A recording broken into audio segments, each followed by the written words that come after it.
Hi friends, this is Sujata M, Associate Professor, working at Government College for Women Kolar. This presentation is related to Chemistry Paper 5 Organic for 5th SEM BSc students of Bengaluru North University, and this is session 23. The module that comes under Unit 3 is Chemistry of Natural Products. In this, the first domain is carbohydrates. In this session, we are going to understand or learn the definition for disaccharides with examples, formation of glycosidic bond with examples, Haworth structure and conformational structures of three important disaccharides: maltose, lactose and sucrose. Prerequisites to understand this session is recollection of classification of carbohydrates into three broad types as monosaccharides, which are the simple sugars, oligosaccharides, which are made up of 2 to 10 carbohydrates, and this session is mainly focused on disaccharides, which are the group under oligosaccharides. In the previous session, we have seen the Haworth ring structure for monosaccharides such as glucose, mannose, galactose and fructose. Outcomes of the session: that students need to learn how disaccharides are defined, what are the suitable examples, how the monosaccharide units join by means of glycosidic bond to make a disaccharide, what are the Haworth structures for maltose, lactose and sucrose. By definition, disaccharides are the acetals formed from two monosaccharide units with the elimination of one molecule of water. They can also be defined as the compounds which on hydrolysis yield two monosaccharide units. Simply, to define, disaccharides are the sugars which are made up of two simple monosaccharides. Example: sucrose, maltose and lactose.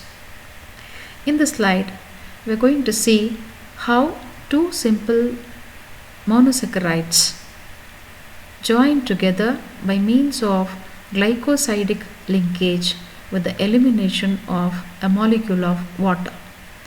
This is the reaction that shows the formation of sucrose, a disaccharide which is composed of alpha D glucose and beta D fructose. This is the functional anomeric carbon atom. Hydroxyl functional group is forming acetal with the hydroxy functional group of C2. With the elimination of this water molecule, acetal is formed between alpha D glucose and beta D fructose, and this bond is called as glycosidic bond, and more preferably this is alpha beta 1,2 glycosidic linkage. The number refers to the carbon atoms which are involved in the glycosidic bond formation. Once again, glycosidic bond is formed between the hydroxyl group of functional carbon atom of two monosaccharide units. In this slide, we can see how maltose is formed by two molecules of alpha D glucose units. Here we have one alpha D, another alpha D. The fourth carbon atom, the hydroxyl group of fourth carbon atom is linked with the hydroxyl group of first carbon atom of the second alpha D glucose unit to form alpha D 1,4 glycosidic linkage. That means maltose is made up of 2 alpha D glucose units through alpha D 1,4 glycosidic linkage.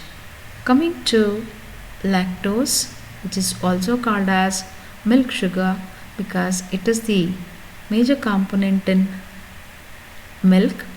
This is made up of 2 monosaccharides, alpha D glucose and beta D galactose. Of course, in this picture, this is the beta isomer of lactose.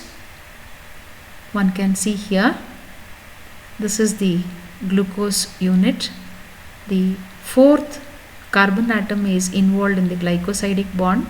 The hydroxyl group of fourth carbon atom of glucose, D-glucose, is bonded with hydroxyl group of beta D galactose because hydroxyl group is at the top to form alpha beta 1,4 glycosidic linkage. Here is the sucrose molecule, which is formed by alpha D glucose and beta D fructose. Now one can notice here the hydroxyl groups of both functional anomeric carbon atoms of fructose as well as glucose are involved in glycosidic bond formation. Hence, these are not free to reduce either tolerance reagent or failing solution. Therefore, sucrose is a non-reducing disaccharide because the functional groups are held up in the glycosidic bond formation. If you see in case of lactose, the functional hydroxyl group is free.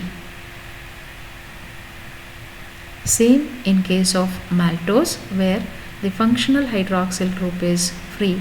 Therefore, maltose and lactose are called as reducing disaccharides, whereas sucrose is a non-reducing disaccharide because the functional hydroxyl groups are blocked in the glycosidic bond formation.